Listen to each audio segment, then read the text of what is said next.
Ma'asyiral muslimin rahimakumullah. Rasulullah sallallahu alaihi wasallam menanti kita di telaga. Ketika manusia keluar dari kubur,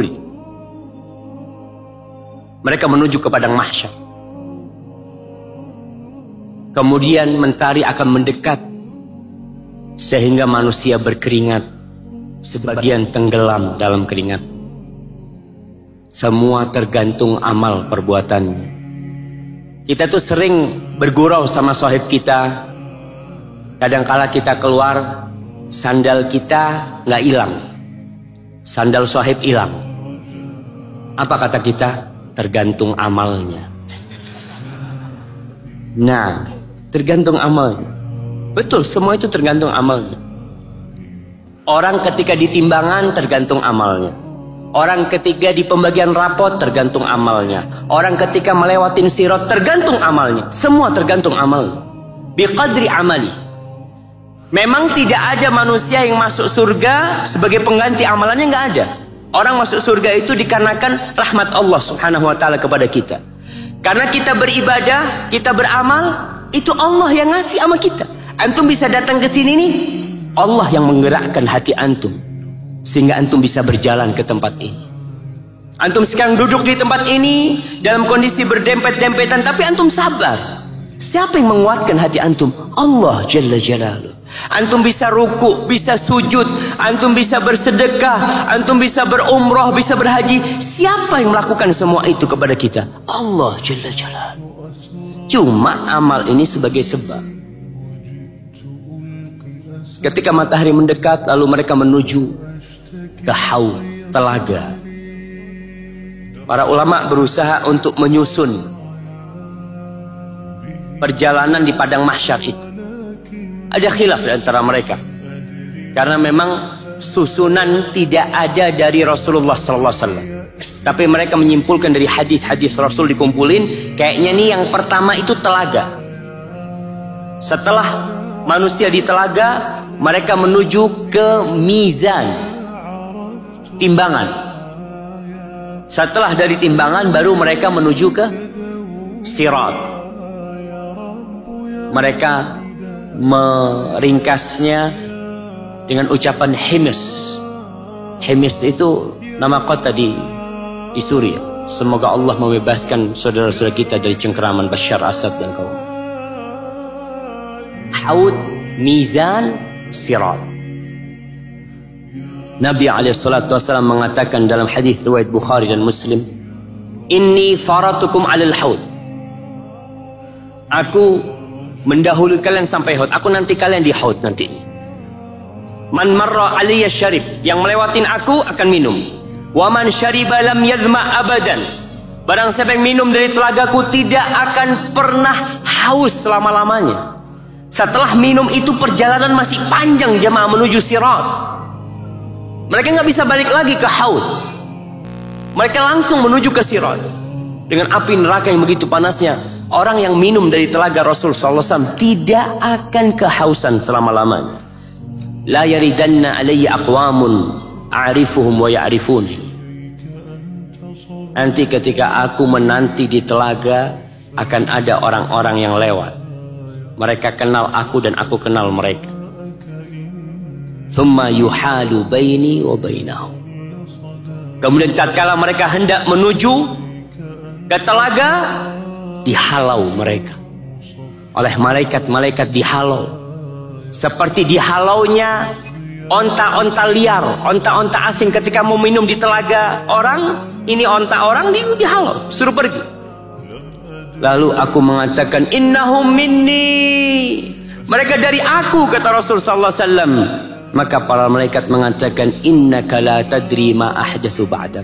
Engkau tidak tahu apa yang dibuat-buat oleh mereka setelah engkau meninggal dunia. Dalam riwayat lain dikatakan, ashabi atau usayhabi, usayhabi, ummati, ummati. Banyak riwayat. Yang jelas ada di antara umat Rasul sallallahu alaihi wasallam yang tidak bisa minum dari telaga. Padahal mereka umat Nabi Muhammad SAW, bukan orang kafir. Lalu Nabi mengatakan, suhqan, suhqan, mudah-mudahan mereka dijauhkan, jauhkan mereka, jauhkan. Mana kasih sayang Rasul sallallahu alaihi wasallam? Bukankah beliau begitu cintanya dengan kita? Naam. Beliau cinta kepada umatnya. Tapi tatkala umatnya tidak mengikuti Rasul sallallahu alaihi wasallam, maka beliau meninggalkan umatnya. Hadis riwayat Bukhari dan Muslim. Para jamaah rahimakumullah, siapa saja yang tidak bisa minum dari telaga Rasul sallallahu alaihi wasallam? Para ulama menyebutkan, mereka menyimpulkan ada 5 orang yang tidak bisa minum di telaga Rasul sallallahu alaihi wasallam. Ana ringkaskan dari ucapan Al-Imam An-Nawawi dalam Syarh Muslim, Al-Imam Ibnu Hajar Al-Asqalani dalam kitabnya Fathul Bari, dan ulama-ulama lainnya. Yang pertama adalah orang-orang yang murtad setelah wafatnya Rasulullah sallallahu alaihi wasallam. Mereka masuk Islam di masa Nabi alaihi salatu wasallam, datang menjumpai Nabi alaihi salatu wasallam, kemudian murtad. Maka orang ini kan Nabi kenal sama mereka. Mereka kenal sama Rasulullah SAW. Mereka tidak akan minum dari telaga Nabi SAW. Nabi ketika hidup memandang mereka adalah orang Islam. Murtadnya mereka setelah wafatnya Rasulullah SAW. Jadi Nabi nggak tahu. Yang kedua, orang-orang yang murtad. Ini yang pertama, orang-orang yang murtad di masa Nabi SAW. Yang kedua, orang-orang yang murtad setelah meninggalnya Nabi SAW. Dan Nabi nggak tahu kalau ternyata mereka sudah kafir. Ini yang kedua. Yang ketiga, orang-orang munafik. Orang-orang munafik. Jamaah, kira-kira di masjid kita ada orang munafik enggak? Ada enggak?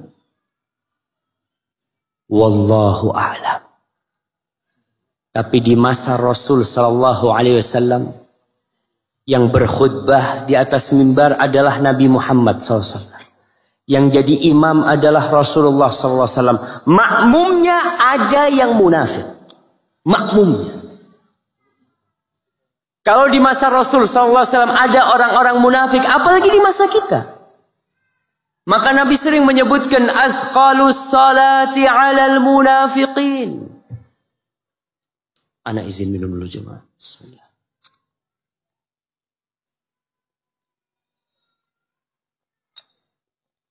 Alhamdulillah.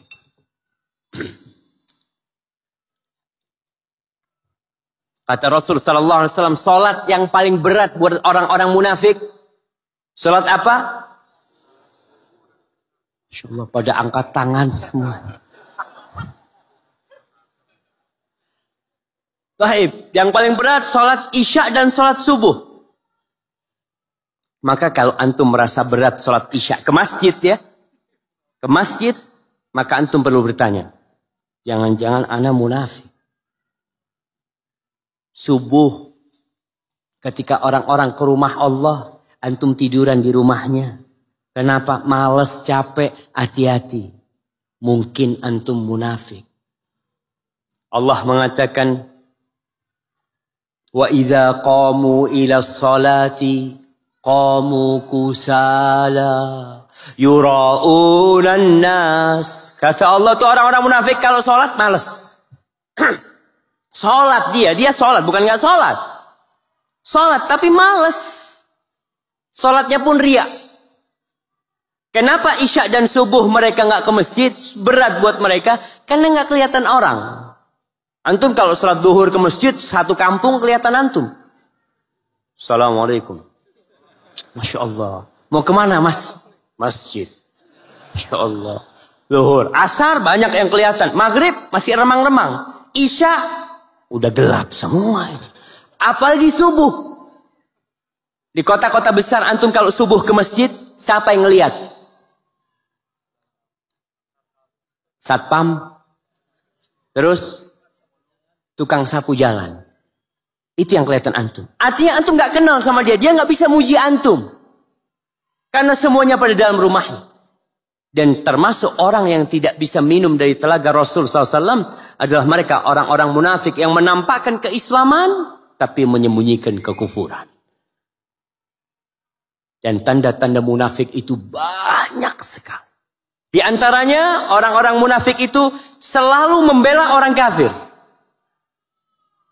Orang munafik itu belain orang kafir, yang Islam nggak dibelain. Dan kita melihat ada orang-orang Islam yang memberikan loyalitas mereka kepada orang-orang non-Muslim. Allah mengatakan, Allah menegur para sahabatnya pada waktu di Madinah. Ha antum haula'i tuhibbunahum wala yuhibbunakum. Kalian nih cinta sama mereka. Mereka tuh nggak cinta sama kalian. Dibohongin kalian. Pura-pura. Tapi kita, oh ini orang baik. Ini Allahu Akbar. Allah tuh tahu dengan isi hati mereka. Allah tahu. Tapi kadang-kala kita sebagai hati-hati. Jangan sampai kita termasuk orang munafik. Akhirnya nggak bisa ke telaga Rasul Sallallahu Alaihi Wasallam. Yang keempat. Orang-orang yang merubah sunnah dan petunjuk Nabi Muhammad Sallallahu Alaihi Wasallam. Sunnah Nabi dirubah. Ini udah nggak relevan. Sunnah ini udah nggak cocok buat zaman sekarang. Beda zamannya. Ada orang-orang yang berusaha untuk menjadikan agama Islam agama untuk negeri-negeri tersendiri. Ada Islam Bandung, Islam Sunda. Ada Islam Jawa. Ada Islam Madura, ada Islam Bugis, ada Islam Papua, ada Islam Minang, ada Islam Melayu, ada Islam macam-macam. Kenapa ada yang melakukan itu? Karena mereka tahu. Kalau umat Islam ini Islamnya satu, maka akan tercipta kekuatan yang tidak terbendung. Orang-orang kafir tahu. Salah satu yang menyebabkan kehancuran Islam, antum tahu yang namanya Khilafah Utsmaniyah di Turki. Salah satu penyebab runtuhnya Islam Turki. Dimunculkan oleh orang-orang kafir kebencian kepada Arab. Ingat, kita ini Turki. Sehingga muncul nasionalisme Turki. Kebencian kepada semua yang datang dari Arab. Semuanya dibenci. Sampai mereka rubah azan jamaah. Bayangkan. Ketika Kamal, Mustafa Kamal, dia menjadi pemimpin, yang pertama dia lakukan menghapus bahasa Arab. Yang kedua, kalender Hijriah ditiadakan. Libur Jumat dihapus. Kemudian azan berbahasa Turki. Sampai dikatakan hampir 15 tahun. Itu kebencian kepada Arab. Orang kalau benci kepada Arab, benci kepada Rasul SAW. Karena Nabi-nya orang Arab. Nabi-nya orang, Qur'annya bahasa Arab. Maka kita harus paham nih. Ada orang-orang yang ingin merubah Islam. Petunjuk-petunjuk Nabi mulai diabaikan. Mereka masukkan unsur-unsur yang bukan dari Islam. Untuk merubah agama. Ada lagi unsur-unsur kearifan lokal yang dikatakan dimasukkan ke dalam agama. Kita sungguh bersedih tatkala melihat saudara-saudara kita kaum muslimin mengantarkan kepala kerbau ke laut. Muslim pakai peci putih, pakai baju koko. Wanita yang mengiring juga pada pakai jilbab, mengantarkan kepala kerbau ke laut, dilemparkan. Untuk apa? Ini kan budaya. Mereka melemparkan kepala kerbau untuk selain Allah Subhanahu wa Ta'ala. Tapi dibungkus dengan Islam. Dirubah petunjuk Nabi Muhammad SAW. Ajaran-ajaran Nabi. Ya gimana mereka ajaran Nabi nggak tahu. Mereka lebih berat kepada dunia mereka daripada ajaran Rasul SAW. Sunnah-sunnah Nabi ditinggalkan. Kita lihat Syiah Rafidhah. Kita lihat orang-orang Khawarij. Yang mereka membunuh sana, membunuh sini. Jadi Khawarij jamaah itu orang ahli ibadah. Jangan dipikirkan kalau orang ahli ibadah itu benar, belum tentu. Oleh karena itu di antara doa yang dipanjatkan oleh Rasul SAW, beliau mengatakan, Wa as'aluka al-azimata 'ala rusyd. Ya Allah, aku memohon kepadamu semangat dan tekad yang kuat di atas kebenaran. Karena ada orang yang bersemangat tapi salah. Semangat dia untuk melakukan hal itu. Seperti itu terjadi dengan orang-orang Khawarij. Bagaimana orang-orang Khawarij itu sholatnya? Jangan ditanya. Kalah sholatnya para sahabat dibandingkan dengan sholatnya orang Khawarij, jauh lebih bagus sholatnya orang Khawarij.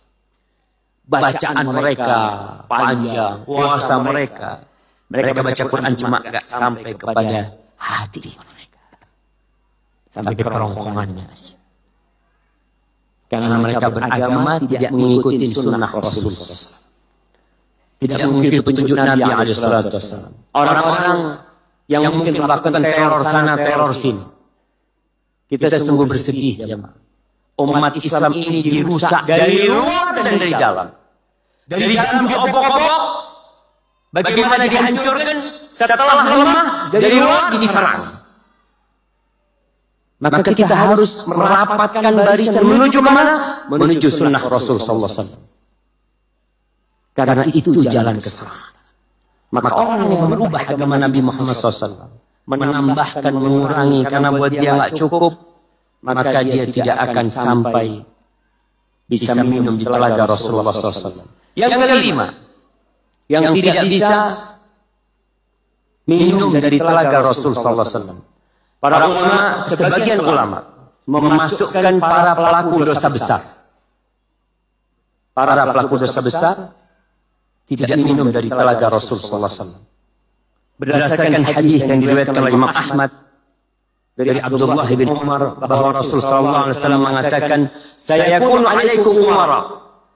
Nanti akan ada pemimpin-pemimpin di antara kalian. Ya'murunakum bima la yaf'alun. Mereka memerintahkan kepada kalian apa yang mereka tidak mengamalkannya. Faman saddaqahum bikidbihim wa aanahum ala dzulmihim falaysa minni.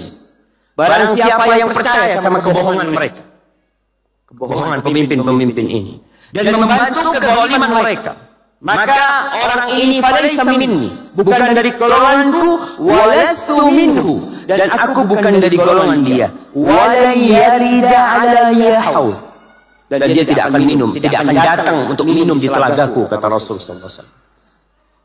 Maka ini adalah orang-orang yang tidak minum dari telaga Rasulullah sallallahu alaihi wasallam. Ma'asyiral muslimin, mudah-mudahan kita bukan orang-orang yang murtad. Mudah-mudahan kita bukan orang-orang munafik. Mudah-mudahan kita bukan orang-orang pelaku dosa besar.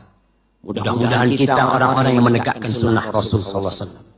Tapi menegakkan sunnah Nabi sallallahu alaihi wasallam di masa fitnah seperti ini butuh perjuangan. Antum dikucilkan. Ingat, sunnah Nabi itu bukan cuma jenggot. Ini karena ada orang-orang yang memahami sunnah Rasul SAW, artinya berpegang teguh dengan sunnah itu pakai jenggot doang, tidak isbal. Sunnah Nabi itu adalah ajaran Rasulullah SAW. Yang pertama adalah melaksanakan kewajiban dan meninggalkan yang haram. Itu artinya berpegang teguh dengan sunnah. Melaksanakan perintah dan meninggalkan larangan. Yang kedua, meninggalkan bid'ah amaliyah dan keyakinan. Urusan-urusan yang baru, yang tidak ada ajarannya, tidak ada tuntunannya, baik itu amal ataupun keyakinan, ditinggalkan. Itu artinya berpegang teguh dengan sunnah. Yang ketiga, semangat untuk mengamalkan amalan-amalan yang disunnahkan oleh Rasul sallallahu alaihi wasallam. Bukan wajib, sunnah. Qabliyah, ba'diyah, menebarkan salam, tersenyum, membantu orang. Pokoknya sunnah Nabi alaihi wasallam. Dia berusaha semampu dia. Karena ada orang yang meremehkan sunnah. Artinya ketika dia masuk ke masjid, langsung duduk. Nggak pakai tahiyatul masjid. Lalu dikatakan, Kang, tahiyatul masjid, ya, kan cuma sunnah. Ada yang seperti itu. Dia meremehkan. Memang itu cuma sunnah. Tapi kita diperintahkan untuk berpegang teguh dengan sunnah. Salah satunya adalah menjalankan sunnah-sunnah yang dianjurkan. Kemudian yang keempat adalah mengajak manusia kepada kebaikan dan berusaha untuk memperbaiki yang salah di antara mereka. Itu yang artinya berpegang teguh dengan sunnah. Al-Imam Ahmad bin Hanbal, kenapa beliau disiksa, bahkan hampir dibunuh? Karena beliau mempertahankan keyakinan bahwa Al-Quranul Karim adalah firman Allah. Quran itu bukan makhluk. Quran itu firman Allah. Muncul bid'ah mengatakan bahwasanya Al-Quran itu adalah makhluk ciptaan Allah. Padahal tidak ada ucapan itu sebelumnya. Di masa Rasulullah SAW, di masa para sahabat, baru di masa Imam Ahmad muncul hal itu. Sampai Imam Ahmad mempertahankan hal itu. Disiksa beliau. Tapi beliau tetap mengatakan Al-Qur'anu kalamullahi ghairu makhluk. Quran adalah firman Allah dan dia bukan makhluk. Apa yang akan kita dapatkan tatkala berpegang teguh dengan sunnah? Yang jelas berat. Kalau kita bicara yang ringan, jenggot. Jenggot ini sunnah yang ringan sekali. Kenapa ringan? Antum nggak perlu keluar duit pakai jenggot. Apa harus? Saat anak nggak punya fulus untuk pakai jenggot. Nggak ada. Jadi benar-benar sesuatu yang ringan untuk diamalkan. Itu aja kita dikucilkan. Dari pekerjaan, kelihatan pakai jenggot dipanggil sama atasan. Ada apa pakai jenggot? Aliran apa nih? Subhanallah. Katanya kita ini negara yang menghormati hak asasi manusia. Apa urusan jenggot sama kerjaan anak? Kan yang nilai itu kerjaan anak. Kalau anak kerjaan nggak benar itu ditegur.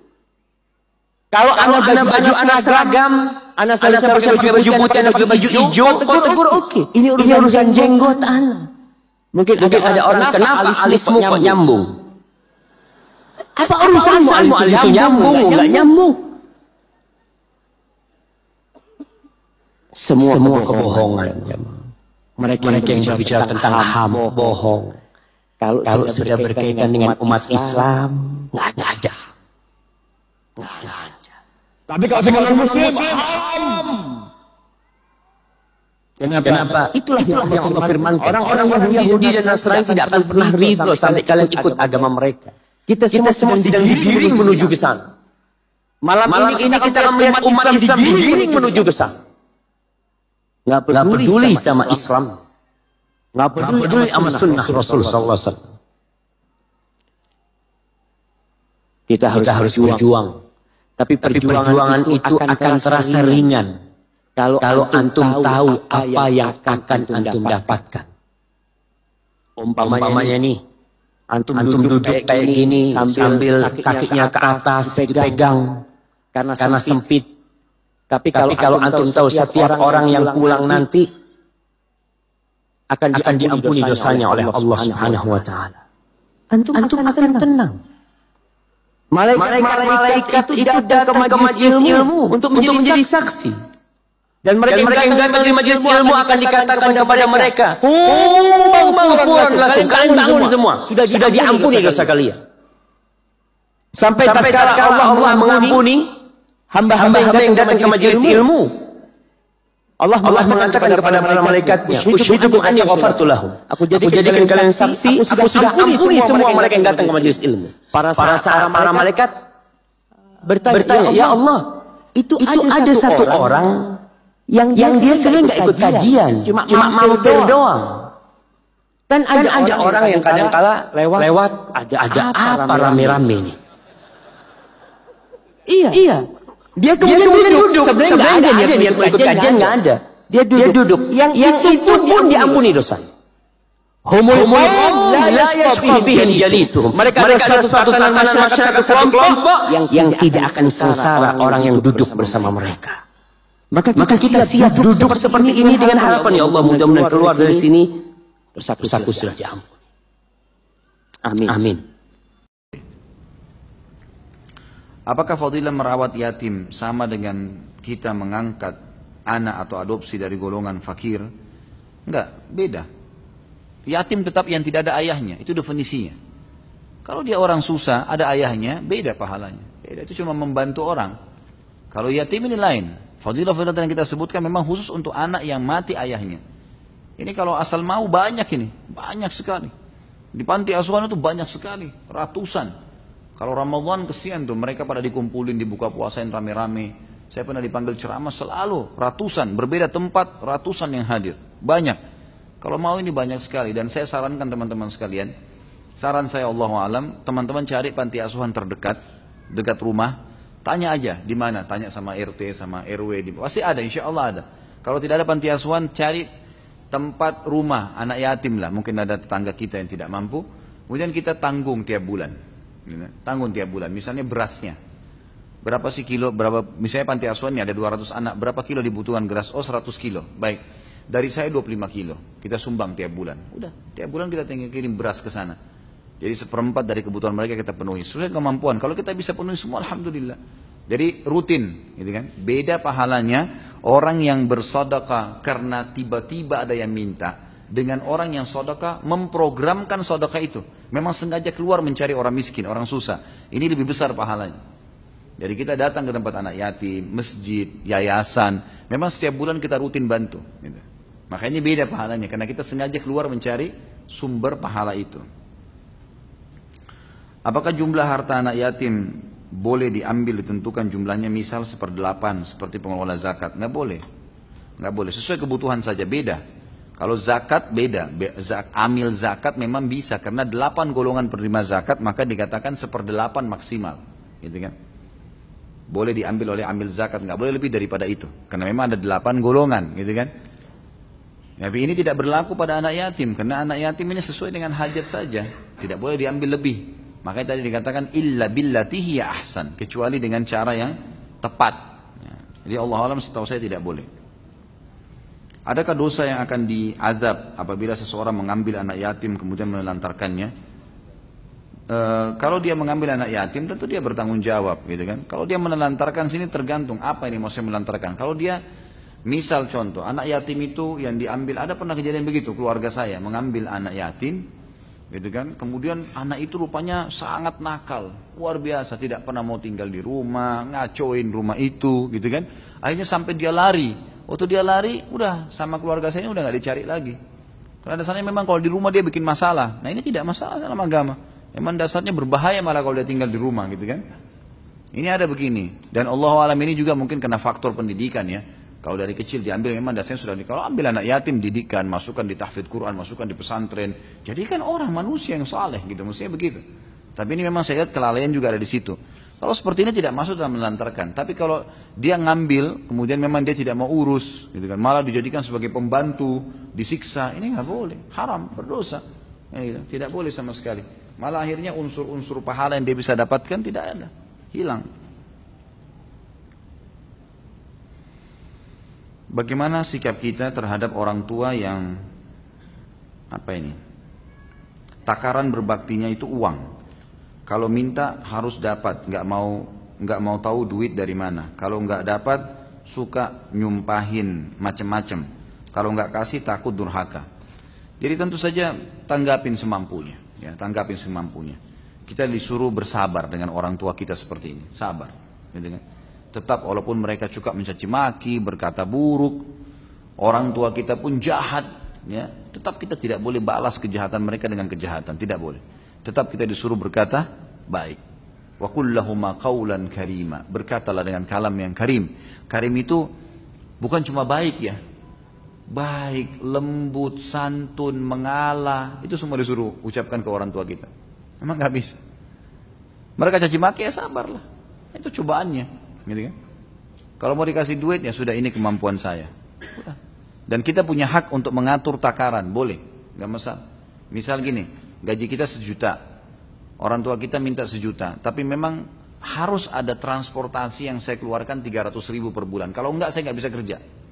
Boleh kita keluarin 300.000 itu, 700.000 dikasih ke orang tua kita silakan. Atau ada kebutuhan mendesak memang kita harus keluarkan 400.000. Berikut dengan makan atau jajannya 600.000 kita kasih ke dia, itu boleh. Dan insya Allah itu termasuk sedekah yang paling afdal kalau kita keluarkan kepada orang tua, gitu kan.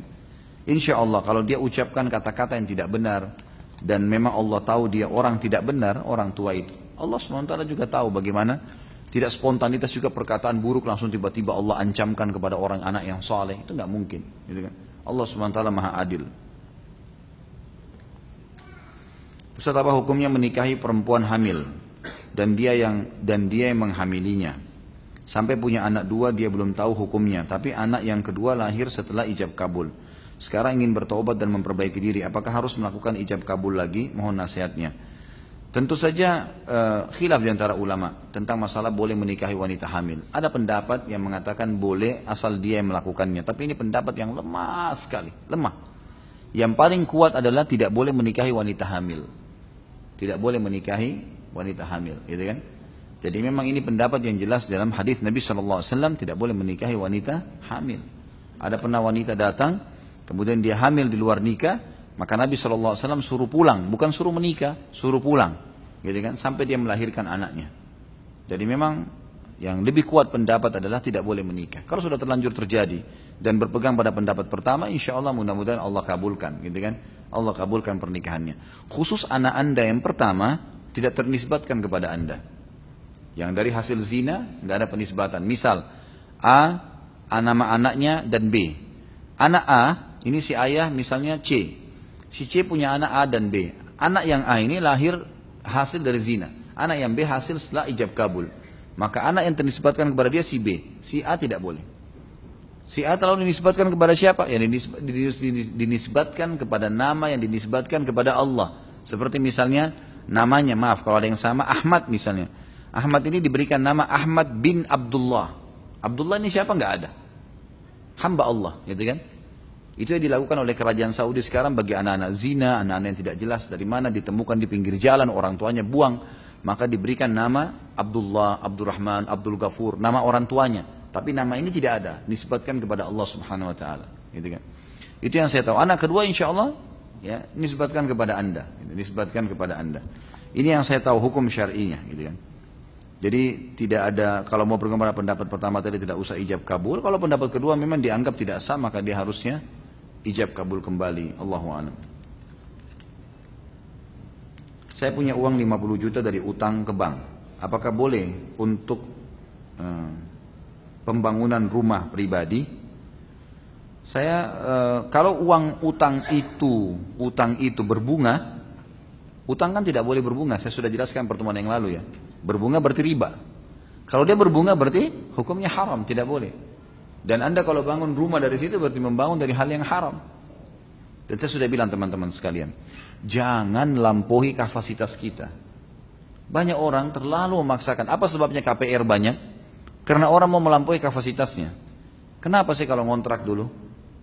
Kenapa kalau kita harus ngontrak dulu, sewa dulu, semampunya? Oh kalau gitu saya nggak bakal punya rumah Ustaz. Nggak apa-apa nggak punya rumah di dunia, nggak apa-apa. Nggak ada ruginya. Kenapa kalau nggak punya rumah? Hah? Tangan kita putus? Enggak kok. Jangan paksain. Lebih baik nabung uang daripada antum cicil tiap bulan. Nabung, buka rekening di bank syariah, masukin uang. Begitu terkumpul insya Allah baru bayar rumah. Cash, silakan. Lebih mulia, walaupun kecil misalnya. Karena kita mau melampaui kapasitas kita teman-teman sekalian. Akhirnya kita hutang. Dan tidak mau tahu lagi hutangnya dari mana. Berbunga atau tidak. Riba ini teman-teman. Saya sudah jelaskan pertemuan yang lalu. 1 dirham riba lebih berat daripada 36 kali berzina. Dikatakan dalam riwayat lain 1 dirham riba lebih berat daripada menzinai ibu sendiri. Ini berat ini. Kok bisa anda tidak tersentuh dengan hadis seperti ini? Jangan lakukan. Tidak usah paksakan diri. Belum bisa beli kendaraan, naik kendaraan umum. Tidak apa-apa. Jangan malu. Nggak ada yang harus dimaluin gitu. Gitu kan? Saya pernah jalan ke pengajian naik angkot umum terus kemudian ditanya sama jemaah saya, Ustaz naik angkot? Iya. Apanya yang malu? Kenapa emang? Memang saya lagi tidak ada kendaraan, saya naik ini. Tidak ada yang aib. Terus gengsi. Untuk apa? Mau apa nih gengsi? Apa yang mau digengsiin gitu? Satu waktu nanti Allah kasih rezeki, ada uang bayar cash, mulia. Enggak ketakutan bayar tiap bulan, enggak ada masalah gitu kan. Enggak ada masalah. Kata Nabi SAW, siapa yang bangun tidur, sehat badannya, dia punya makanan hari itu, maka dia orang yang paling kaya. Itu luar biasa itu. Gitu kan? Jadi jangan paksakan diri melampaui kapasitas teman-teman sekalian. Akhirnya menyusahkan kita. Saran saya bagaimana? Kembalikan uang itu ke bank. Ini kembalikan, saya tidak jadi pinjam. Sabar, coba ikhtiar, bekerja, mulai nabung. Mulai nabung, mulai pelan-pelan. Jalani kehidupan sesuai dengan kemampuan. Insya Allah, Allah maha melihat teman-teman sekalian. Allah maha mengetahui berapa banyak orang demi Allah yang pakai sepeda tahun lalu, tahun depannya pakai BMW, pakai Mercy. Banyak. Dengan kesabaran, dengan keteguhan. Allah kalau memberikan rezeki kepada orang, Inna Allah yarzuqu man yasha' bighairi hisab. Allah kalau berrezeki tidak ada hisabnya, nggak pakai kalkulator, nggak ada hitung-hitungannya itu kalau Allah. Nggak masuk di akal. Kalau datang sumbangan, datang dari Allah itu bantuan luar biasa.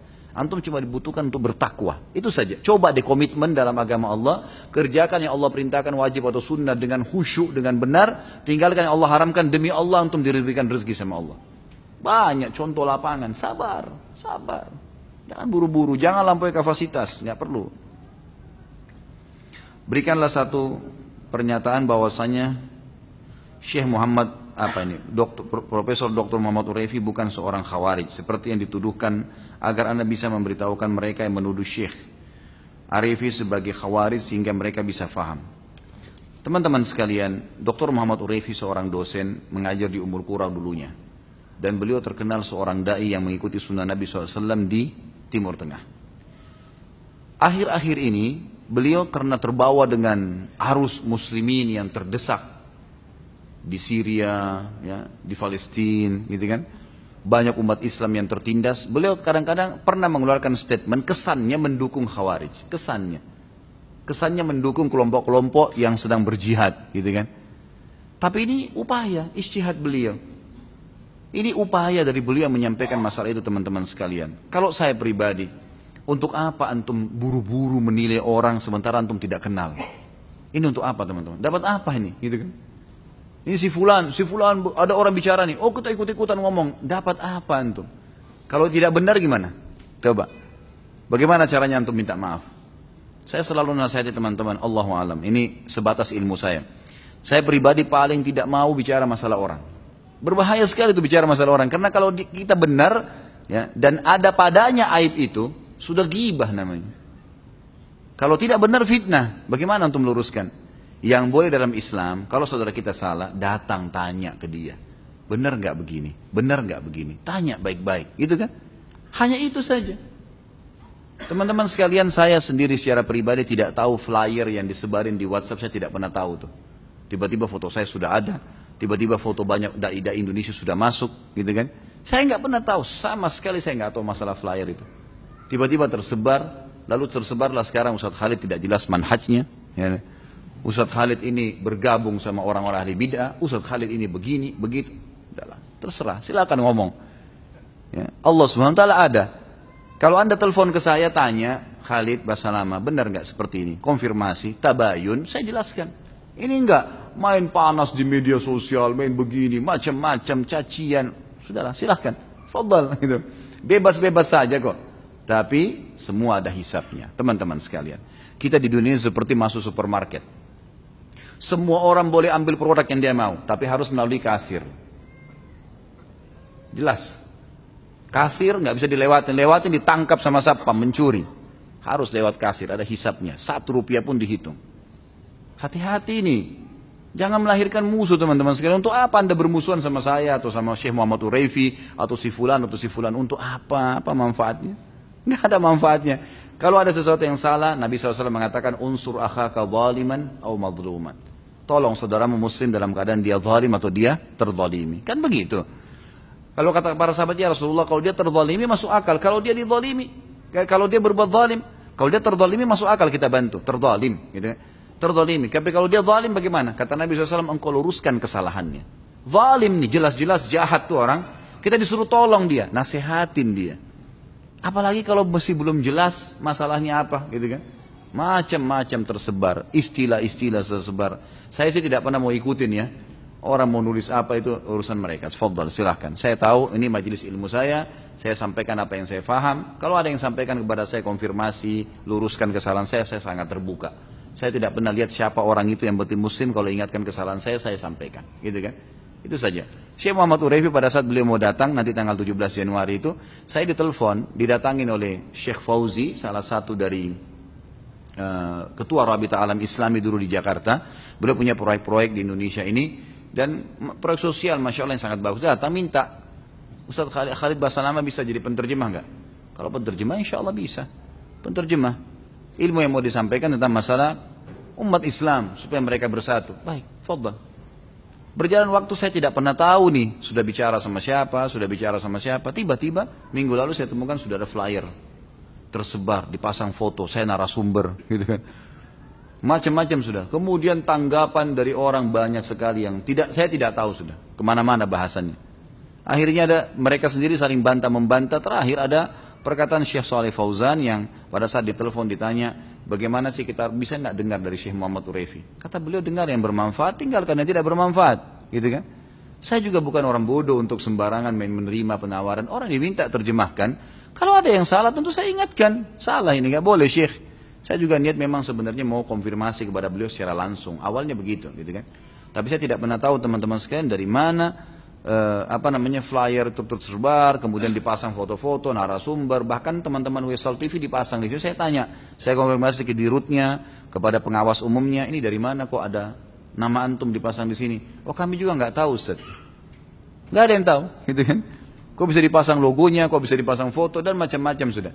Tapi ya itu buru-buru banyak orang yang tidak takut dengan urusan akhirat ini langsung menilai negatif tanpa konfirmasi, ini berbahaya teman-teman. Untuk apa siapin musuh hari kiamat? Dan saran saya nggak usah ikut-ikutan sudah dalam masalah begini, nggak usah ikut. Antum pelajari halal haram, masih banyak hukum yang belum dipelajari nih.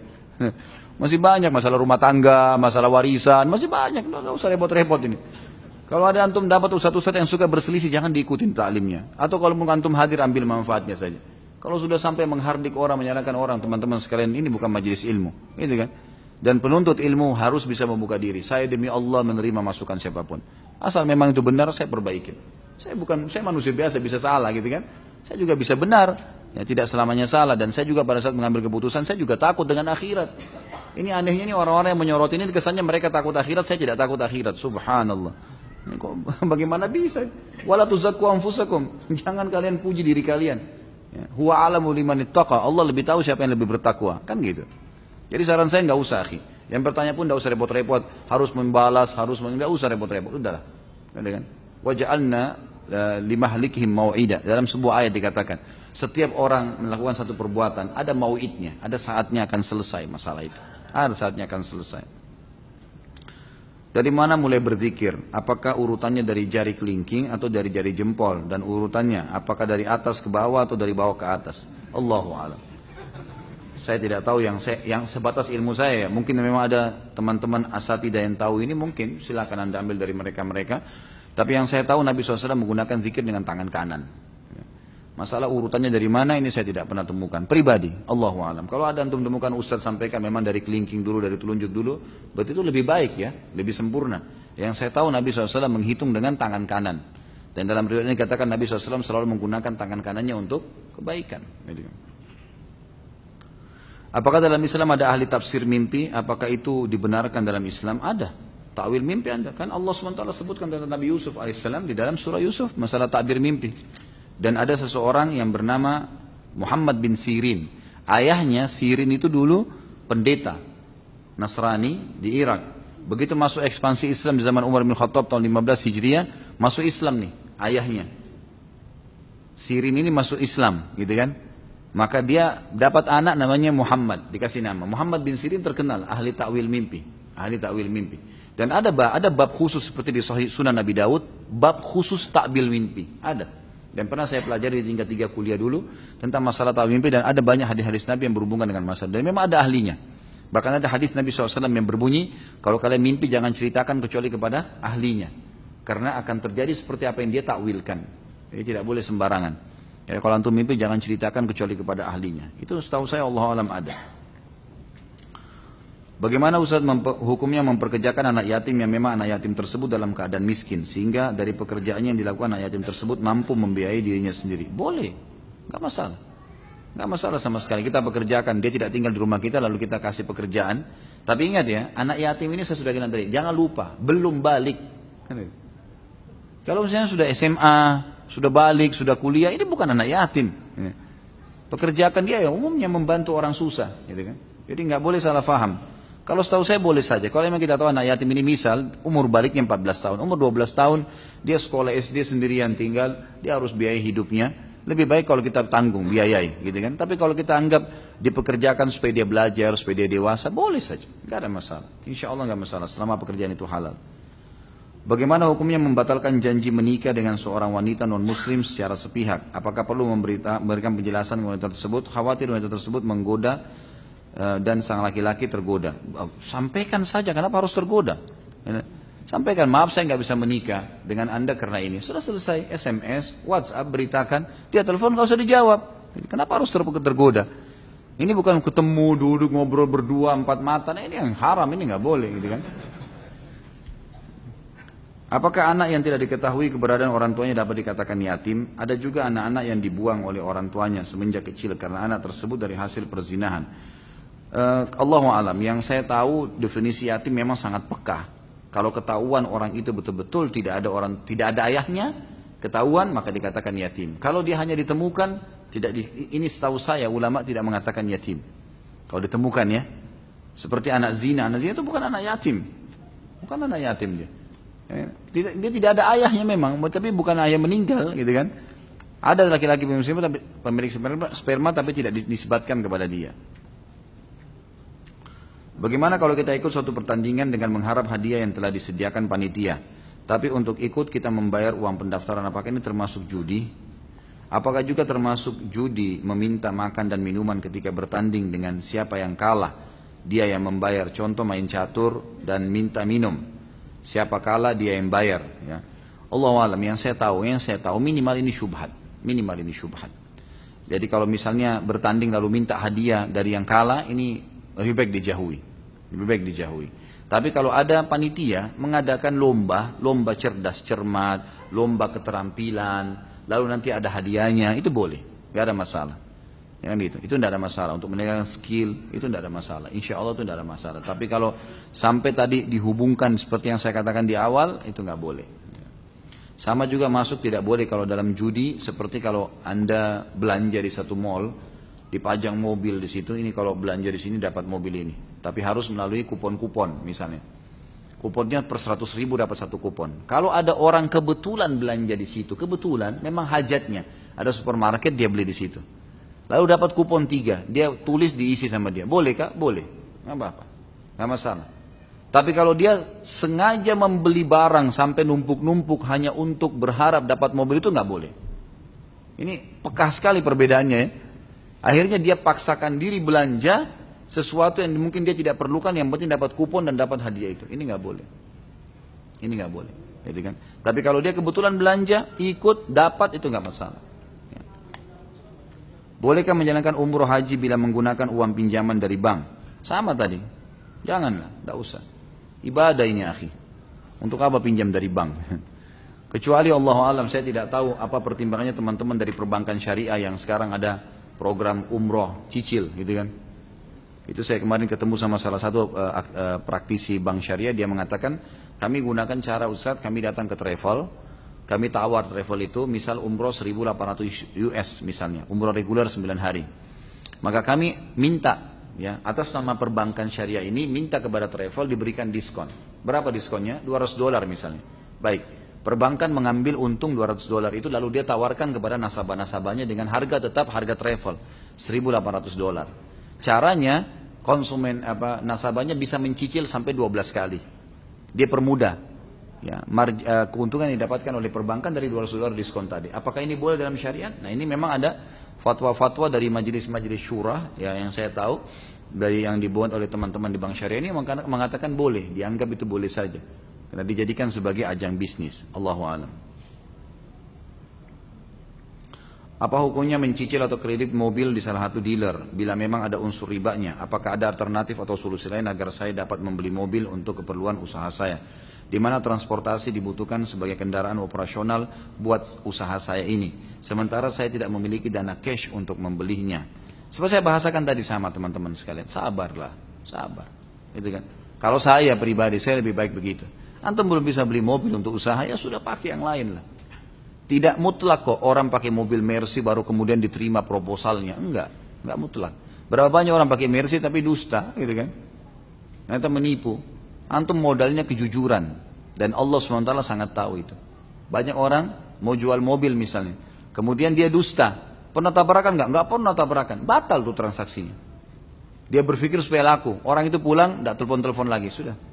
Tapi dia jujur, oh iya pernah tabrakan. Tapi saya sudah perbaikin di sebelah sini. Coba dilihat, sudah masuk di bengkel. Sampai kenapa ada yang jujur? Insya Allah laku tuh. Allah SWT yang membuat kok transaksi. Kata Nabi SAW, ya, Allah akan memberkahi transaksi seseorang yang semoga Allah merahmati pedagang yang mudah kalau dia mentransaksi dan jujur. Begitu juga pembeli yang mudah dan jujur pada saat transaksi. Jadi mestinya begitu. Kalau saya sarankan Allahu a'lam, coba fasilitas yang biasa saja, gitu kan? Saya sekarang pada saat mau delivery restoran, kita butuh sebenarnya mobil untuk membawa. Kalau pesan 1 ekor kambing, besar sekali piringnya, gitu kan? Teman-teman delivery yang ada sekarang di tempat saya naik motor. Kalau bawa ini agak sulit, gitu kan? Lalu mereka bilang, Ustaz bisa kita beli mobil pick up dulu? Saya bilang nggak ada dananya. Belum ada dana. Gimana caranya? Mungkin cicil enggak? Kalau cicil enggak, sabar aja. Naik taksi, naik kendaraan, bayar nggak apa-apa. Sabar, insya Allah ada waktunya. Akan ada saatnya nanti. Kalau saya pribadi ya, karena ini Anda bertanya sama saya berikan solusi seperti itu. Jadi saran saya jangan buru-buru, ya jangan melampaui kapasitas, kecuali memang antum bisa dari dealer langsung. Misal gini, ada solusi lain. Misal dealer ini, mobil ini jual mobil seharga 400 juta misalnya. Baik, uang antum ada 100 juta, sisa 300 juta. Lalu antum negosiasi sama dealernya. Saya akan bayar mobil ini, saya nggak mau melalui instansi perbankan, saya nggak mau. Saya mau bayar 300 juta itu dengan cara saya bayar 10 juta tiap bulan. Bisa nggak? Bisa saja. Baik, bayarlah, cicil, gitu kan.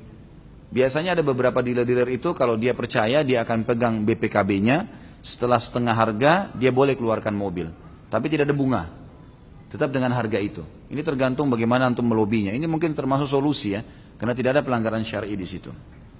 Apa hukumnya mengambil keuntungan 2 kali lipat atau 3 atau 10 kali lipat dari produk yang dijual? Karena saya mendengar dari satu penceramah di salah satu TV swasta bahwa tidak boleh mengambil keuntungan lebih dari 100% karena hukumnya riba. Berdasarkan dalil yang diambil dari surah Al-Imran ayat 130, hai orang yang beriman, janganlah kamu makan riba dengan berlipat ganda. Nggak ada hubungannya riba dengan keuntungan. Gimana caranya memahami? Allah mengatakan wa ahallallahu al-bai'a wa harrama riba. Allah menghalalkan terhadap jual beli dan Allah mengharamkan riba. Beda sekali. Keuntungan memang transaksi jual beli memang ada keuntungan, dan tidak pernah setahu saya ada dalil yang melarang kita membatasi keuntungan. Tidak pernah.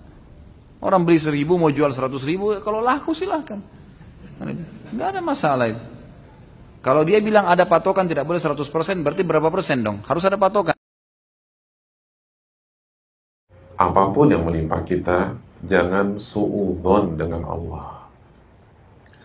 Apapun yang kita alami, baik sangka kepada Allah. Separah apapun sakit kita, atau separah apapun sakit orang tua kita, jangan buruk sangka dengan Allah Subhanahu wa Ta'ala. Selalu berpikir yang terbaik adalah pilihan Allah Subhanahu wa Ta'ala. Itu yang terbaik. Loh, kenapa? Gini loh hadirin yang dirahmati oleh Allah. Kenapa yang terbaik adalah pilihan Allah? Karena yang pertama nih, karena Allah yang tahu masa depan. Allah Subhanahu wa Ta'ala yang mengetahui hal yang gaib. Allah berfirman dalam surat Al-An'am ayat 59, wa indahu mafatihul ghaibi la ya'lamuha illahu. Dan di sisilah kunci-kunci hal yang gaib, nggak ada yang tahu kecuali Allah. Wa ya'lamu ma fil barri wal bahr. Dan Allah yang mengetahui apa yang ada di daratan dan apa yang ada di lautan. Wa ma tasqutu min waraqatin illa ya'lamuha. Dan daun yang jatuh itu Allah yang tahu. Dari dahan mana, dari pohon apa, lalu kemana dia ditiup angin dan kemana dia terhempas, itu Allah yang tahu. Allah yang tahu semuanya. Allah yang tahu semuanya. Sedangkan kita nggak usah bicara hari esok. Kita pulang dari sini sampai rumah jam berapa aja kita nggak tahu. Yang buat kita stres itu karena sok tahu. Itu yang bikin kita stres. Bukan takdirnya, sok tahu. Makanya kan Allah melarang kita sok tahu. Yang Allah sindir dalam surat Al-Baqarah ayat 216 itu apa? Allah kan katakan wa asa an takrahu syai'an wa huwa khairul lakum. Bisa jadi yang kalian enggak suka itu yang terbaik buat kalian. Wa asa an tuhibbu syai'an wa huwa syarrul lakum, dan sebaliknya, yang kalian anggap baik itu buruk buat kalian. Closing statement-nya apa hadirin? Wallahu ya'lamu wa antum la ta'lamun. Allah yang Maha tahu, kalian enggak ngerti apa-apa. Jadi jangan sok tahu. Apapun yang menimpa kita, jangan suudzon dengan Allah. Apapun yang kita alami, baik sangka kepada Allah. Separah apapun sakit kita, atau separah apapun sakit orang tua kita, jangan buruk sangka dengan Allah Subhanahu wa Ta'ala. Selalu berpikir yang terbaik adalah pilihan Allah Subhanahu wa Ta'ala. Itu yang terbaik. Loh, kenapa? Gini loh hadirin yang dirahmati oleh Allah. Kenapa yang terbaik adalah pilihan Allah? Karena yang pertama nih, karena Allah yang tahu masa depan.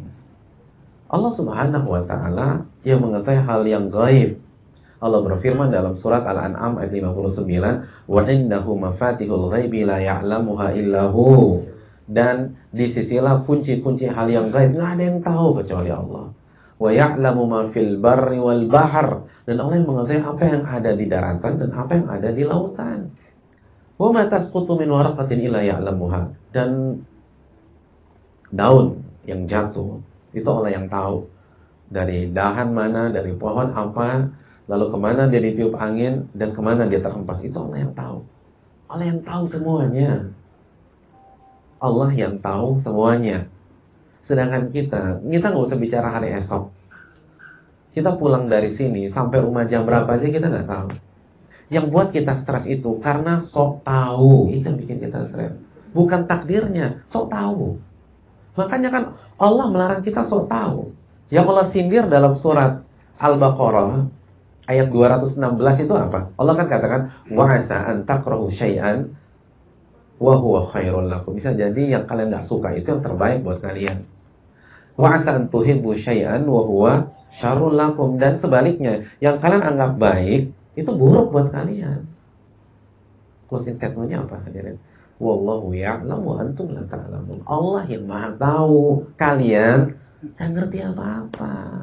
Jadi jangan sok tahu. Allah Subhanahu wa Ta'ala yang berfirman, bisa jadi yang kalian inginkan itu buruk buat kalian. Dan yang kalian gak suka itu yang terbaik buat kalian. Padahal Allah sudah arahkan, kalau kita mau tenang, itu selalu gunakan kemungkinan terburuk. Karena kan Allah mengatakan, yang kalian inginkan itu buruk buat kalian kalau gak kejadian. Dan yang kalian benci dan kejadian itu terbaik buat kalian, walaupun gak suka. Jadi harusnya pola pikir yang kita bangun di dalam hati dan kepala kita itu selalu, kalau kita punya ambisi dan gagal, itu kemungkinan terburuk. Iya, untung gagal ya. Coba kalau jadi, pasti ada masalah tuh di sana. Karena Allah yang berfirman demikian. Allah yang berfirman demikian. Wallahu ya'lamu wa antum la ta'lamun. Allah yang Maha tahu. Dan kalian nggak tahu apapun. Kalian nggak tahu. Jangan sok tahu sama Allah. Tapi yakinlah pasti ada hikmah. Pasti ada manfaat. Makanya orang-orang beriman, alih-alih buruk sangka sama Allah, itu mereka selalu mengatakan apa? Dalam surat Ali Imran ayat 191, Rabbana ma khalaqta hadza batila subhanaka faqina adzabannar. Ya Allah, Engkau tidak mungkin mentakdirkan hal ini tanpa ada alasan. Ya Allah, Engkau gak mungkin menciptakan kejadian ini tanpa ada hikmah. Ya Allah, Engkau tidak mungkin menciptakan hal ini tanpa ada pelajaran. Rabbana ma khalaqta hadza batila subhanaka faqina adzabannar. Kenapa orang beriman mengatakan demikian? Karena itu tadi. Karena dia tahu bahwa yang terbaik itu pilihan Allah. Lalu dia tahu betapa bodohnya diri dia. Betapa bodohnya diri dia. Harusnya dia bersyukur kepada Allah. Ingat pokoknya, orang galau begitu ambisinya nggak tercapai, itu sok tahu deh. Ada orang mau merit, hamil 2 dibatalin sama pasangannya, dia stres. Sok taunya minta ampun tuh orang. Kok Anda bisa stres? Emangnya Anda yakin kalau Anda benar jadi merit sama dia, Anda bahagia? Anda kan nggak tahu apa-apa. Harusnya Anda bersyukur. Orang yang berani batalkan acara hamil 2, padahal semua sudah well prepare, undangan yang 2000 undangan itu sudah tersebar, balai Sudirman sudah di booking, dan segala macam sudah ada, itu nggak pantas jadi pasangan Anda. Harusnya Anda bersyukur Allah kasih tahu hamil 2. Ketika ada orang galau, itu sok tahu. Sok tahunya kebangetan. Padahal Allah udah kasih clue ya, itu calon pasangannya nggak bertanggung jawab, masih sok tahu juga sama Allah. Masih sok tahu juga. Oleh karena jangan sok tahu sama Allah. Kita nih nggak tahu apa-apa. Allah yang mengatakan, wallahu ya'lam wa antum la ta'lamun. Allah yang maha tahu, kalian nggak tahu apapun. Dan hadirin, tidak harus hikmah itu tersungkap di hari H. Karena kalau semua hikmah tersingkap di hari H, ya nggak ada sabar. Ya orang semua udah gitu semua, orang semua tersingkap di hari H. Ada orang dipecat di Pertamina dan di hari H diterima di Medco. Ya buat apa sabar hadirin? Nggak perlu sabar, langsung diterima di Medco. Misalnya, atau langsung diterima di Petronas, gaji 3 kali lipat. Oh ini hikmahnya Pak Ustadz. Insya Allah saya sabar. Apa yang mau disabarin hari ini nggak diterima, gaji 3 kali lipat. Nggak ada yang perlu disabarin. Adanya arahan sabar dari para ulama kita, dari kiai kita, lalu Allah berfirman untuk sabar, itu menunjukkan bahwa hikmah itu mayoritas bukan di hari H. Bukan di hari H. Karena kalau hikmah di hari H, sekali lagi nggak perlu kita bicara kesabaran.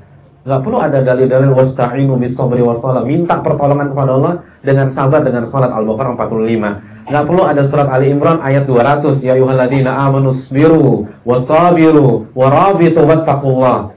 Wahai orang-orang beriman, sabar dan menangilah kompetisi kesabaran. Nggak perlu ada ayat-ayat seperti itu. Kok hari H langsung diganti sama Allah dan pahalanya lebih gede. Hadirin, nggak semua hikmah itu di hari H. Oh, mungkin H+1, mungkin, tapi mungkin juga enggak.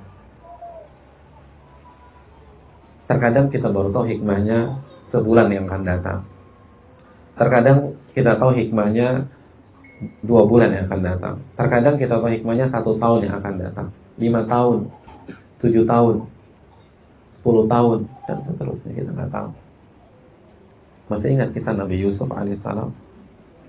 Bayangkan dibuang oleh saudara sendiri,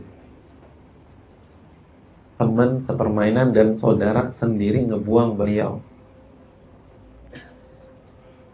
Tapi ternyata itulah awal dari kesuksesan beliau, sehingga beliau bisa punya kekuasaan di Mesir. Kalau beliau nggak dibuang, beliau nggak akan jadi orang yang berkuasa di Mesir. Kan alurnya begitu, dibuang, lalu sumur diangkat, diselamatin, lalu dijual sebagai budak, lalu tinggal di rumah Al-Aziz, lalu ditaksir. Ini berondong nih kayaknya, nih keren banget nih kan, begitu kalau bahasa sekarang, tapi kalau bahasa dulu enggak. Akhirnya mau diperkosa, direp, terus begitu mau diperkosa, kepergok, difitnah, habis difitnah dipenjara.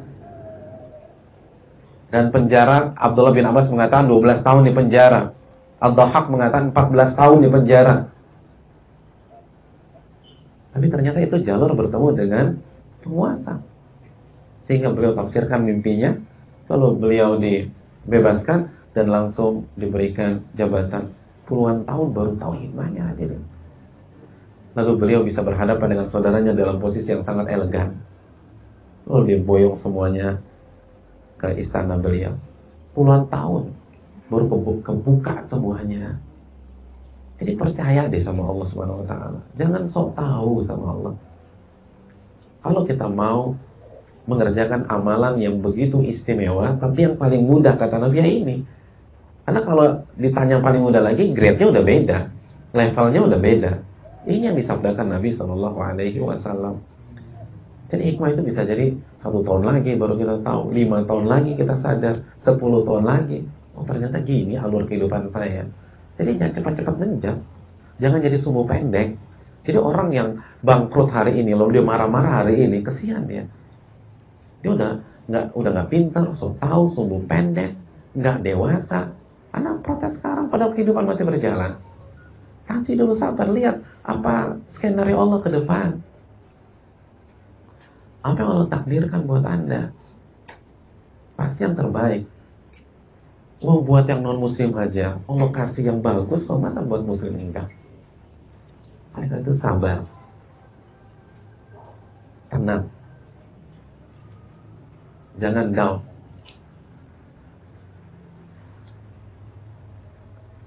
Kalau orang yang tidak beriman kepada Allah bisa tetap optimis, maka kenapa kita yang beriman nggak bisa optimis? Kalau kita ada janji Allah Subhanahu wa Ta'ala. Oleh karena itu hadirin, ini yang perlu kita camkan. Belum lagi pahalanya loh. Pahalanya luar biasa. Masih ingat sabda Nabi SAW dalam hadis Tirmidzi, kata Nabi, wadda ahlul afiyah yaumal qiyamah. Orang-orang yang di dunia nggak pernah sakit dari hari pertama sampai hari terakhir dia bernafas, kaya. Pokoknya nggak pernah sakit, selalu kaya, nyaman. Mungkin alul afiyah ya, alul afiyah itu belum hidupnya lancar aja. Mungkin nggak pernah kena macet Jakarta, dari satu spot ke spot yang lain helikopter terus. Pokoknya orang udah alul afiyah kata Nabi, nggak pernah kena masalah, nggak pernah sakit, nggak pernah jatuh, nggak pernah bangkrut.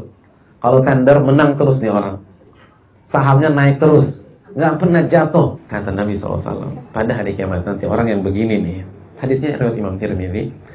Pada hari kiamat nanti, begitu dia melihat pahala yang didapatkan oleh orang-orang yang hidupnya tertimpa musibah.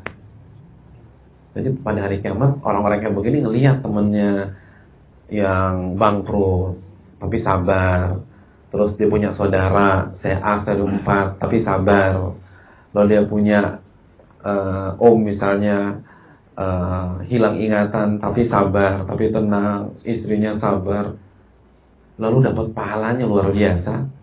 Maka dia berharap kepada Allah Subhanahu wa Ta'ala agar dia dikembalikan ke dunia, lalu tubuhnya digunting-gunting dengan beberapa gunting sehingga cacat dan hancur lebur. Subhanallah. Dia berharap tersiksa di dunia, lalu dia bisa bersabar sehingga dia bisa dapat pahala orang-orang yang dia lihat tersebut di akhirat. Allahu Akbar. Quridat, kata Nabi SAW, dia berharap digunting. Bukan sakit, bukan digunting. Bukan bangkrut, enggak, digunting. Dia berharap itu kulitnya digunting-gunting sehingga dia bisa bersabar. Karena kalau dia nggak sakit, gimana dia bersabar? Digunting-gunting. Dan Nabi menggunakan kata benda jamak plural dengan beberapa gunting. Jadi guntingnya bukan satu gunting. Makanya keterlaluan kalau orang itu buruk sangka dengan Allah ketika dia dikasih takdir yang tidak sesuai dengan keinginannya.